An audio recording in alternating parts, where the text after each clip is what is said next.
Sa ibang mga balita, 3 base militar ang inarekomenda ni AFP Chief Emmanuel Bautista na pagtayuan ng istruktura ng mga sundalong Amerikano. Ang mga ito ay angkop umano sa military exercises at malapit sa West Philippine Sea na nangangailangan ng masibayong pagbabantay. Ang report mula kay Waywaya Macalma.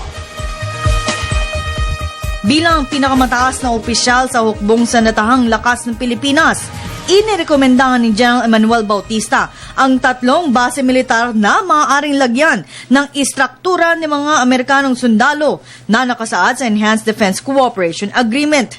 Ang mga ito ay ang kampo sa Fort Magsaysay sa Nueva Ecija, NETC o Naval Education Training Command sa San Miguel, Zambales at Oyster o Ulugan Bay sa Palawan. Anya, kaya niya ito napili dahil ang mga kampong ito ay maganda para sa mga exercises. Dahil malapit sa West Philippine Sea, nais rin ng opisyal na ma-develop ang mga ito. Ito ay sa harap ng tumataas na tensyon sa pagitan ng Pilipinas at China dahil sa mga pinag-aagawang teritoryo. If I were to choose what my preference were, and so I said my preference were Fort Magsaysay, the NETC, and also Ulugan Bay. Not just because they're facing the West Philippine Sea, but they are good bases that can be developed.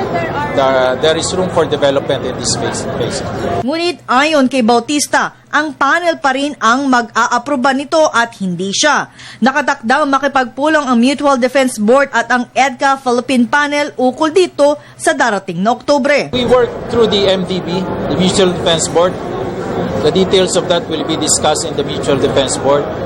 And there is a routine for the Mutual Defense Board meetings, a total of 3 meetings a year. So we'll see.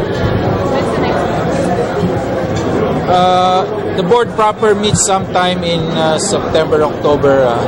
That's the board proper. Before that, merong executive meeting and standing committee meeting. Ito'y bago masimulan ng Philippine at US panel ang kanilang pulong para sa mga lugar na kanilang pagkakasunduan para itayo ang mga istruktura ng US military at ang mga kailangang idagdag o annexes matapos mapirmahan ang Enhanced Defense Cooperation Agreement.